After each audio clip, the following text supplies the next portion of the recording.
A Bad Case of the Stripes by David Shannon.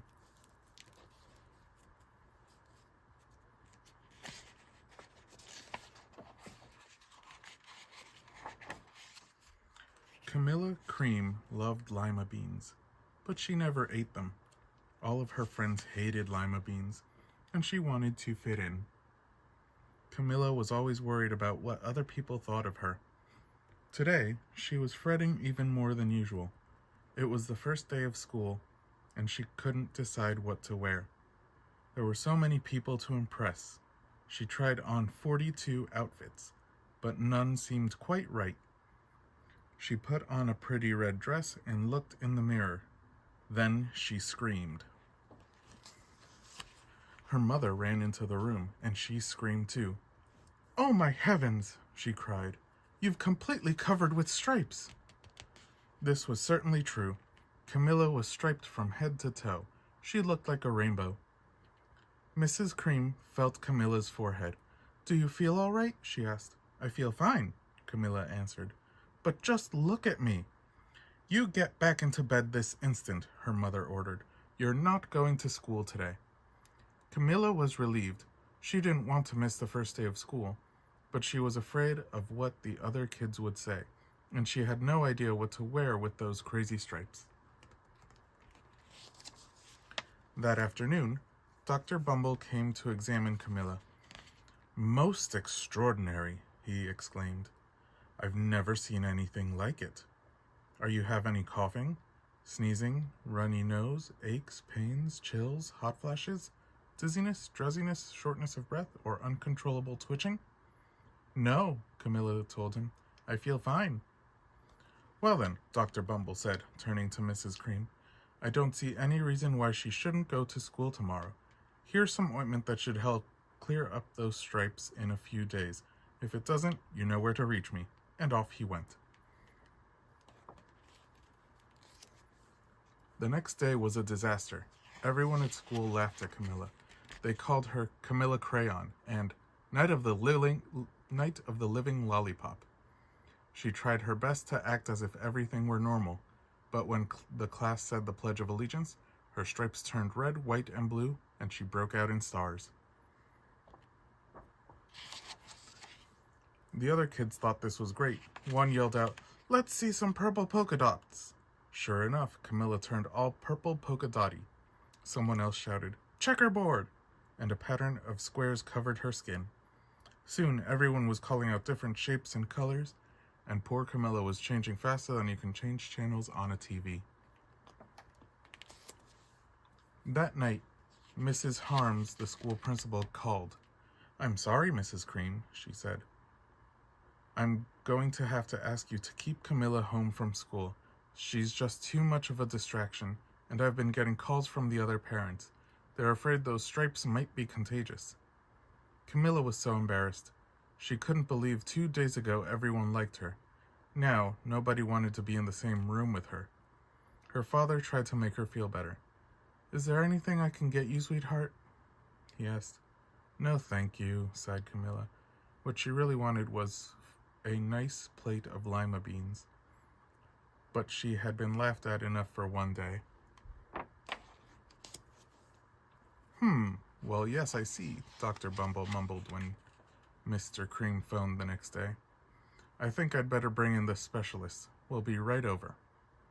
About an hour later, Dr. Bumble arrived with 4 people in long white coats. He introduced them to the Creams. "This is Dr. Grop, Dr. Sponge, Dr. Cricket, and Dr. Young." Then the specialist went to work on Camilla. They squeezed and jabbed, tapped and tested. It was very uncomfortable. "Well, it's not the mumps," concluded Dr. Grop. "Or the measles," said Dr. Sponge. "Definitely not chicken pox," put in Dr. Cricket. "Or sunburn," said Dr. Young. "Try these," said the specialist. They each handed her a bottle filled with different colored pills. "Take one of each before bed," said Dr. Grop. Then they filed out of the front door, followed by Dr. Bumble. That night, Camilla took her medicine. It was awful. When she woke up the next morning, she did feel different, But when she got dressed, her clothes didn't fit right. She looked in the mirror, and there, staring back at her, was a giant multicolored pill with her face on it. Dr. Bumble rushed over as soon as Mrs. Cream called, but this time, instead of the specialists, he brought the experts. Dr. Gord and Dr. Mellon were the finest scientific minds in the land. Once again, Camilla was poked and prodded, looked at and listened to. The experts wrote down lots of numbers, then they huddled together and whispered. Dr. Gord finally spoke. "It might be a virus," he announced with authority. Suddenly, little fuzzy virus balls appeared all over Camilla. "Or possibly some form of bacteria," said Mr. Mellon. Out popped squiggly little bacteria tails. "Or it could be a fungus," added Dr. Gord. Instantly, Camilla was covered with different colored fungus blotches. The experts looked at Camilla, then at each other. "We need to go over these numbers again back at the lab," Dr. Gord explained. "We'll call you when we know something," but the experts didn't have a clue, much less a cure. By now, the TV news had found out about Camilla. Reporters from every channel were outside her house, telling the story of the bizarre case of the incredible changing kid. Soon, a huge crowd was camped out on the front lawn. The Creams were swamped with all kinds of remedies from psychologists, allergists, herbalists, nutritionists, psychics, and an old medicine man, a guru, and even a veterinarian. Each so-called cure only added to poor Camilla's strange appearance until it was hard to even recognize her. She sprouted roots and berries, and crystals and feathers and a long furry tail, but nothing worked. One day, a woman who called herself an environmental therapist claimed she could cure Camilla. "Close your eyes," she said. "Breathe deeply and become one with your room." "I really wish you hadn't said that," Camilla groaned. Slowly, she started to melt into the walls of her room. Her bed became her mouth, her nose was a dresser, and 2 paintings were her eyes. The therapist screamed and ran from the house. "What are we going to do?" cried Mrs. Cream. "It just keeps getting worse and worse." She began to sob. At that moment, Mr. Cream heard a quiet little knock at the front door. He opened it, and there stood an old woman who was just as plump and as sweet as a strawberry. "Excuse me," she said brightly, "but I think I can help." She went into Camilla's room and looked around. "My goodness," she said with a shake of her head. "What we have here is a bad case of the stripes. One of the worst I've ever seen." She pulled a container of small green beans from her bag. "Here," she said, "these might do the trick." "Are those magic beans?" asked Mrs. Cream. "Oh my, no," replied the kind old woman. "There's no such thing. These are just plain old lima beans." "I'll bet you'd like some, wouldn't you?" she asked Camilla. Camilla wanted a big heaping plate full of lima beans more than just about anything, but she was still afraid to admit it. "Yuck," she said. "No one likes lima beans, especially me."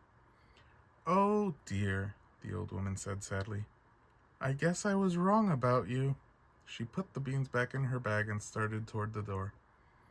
Camilla watched as the old woman walked away. Those beans would taste so good, and being laughed at for eating them was nothing compared to what she'd been going through. She finally couldn't stand it. "Wait," she cried. "The truth is, I really love lima beans." "I thought so," the old woman said with a smile. She took a handful of beans and popped them into Camilla's mouth. "Mmm," said Camilla. Suddenly, the branches, feathers, and squiggly tails began to disappear. Then the whole room swirled around. When it stopped, there stood Camilla, and everything was back to normal. "I'm cured!" she shouted. "Yes," said the old woman. "I knew that the real you was in there somewhere." She patted Camilla on the head. Then she went outside and vanished into the crowd. Afterward, Camilla wasn't quite the same. Some of the kids at school said she was weird, but she didn't care a bit. She ate all the lima beans she wanted, and she never ever had even a touch of the stripes again. The end. That was A Bad Case of the Stripes by David Shannon.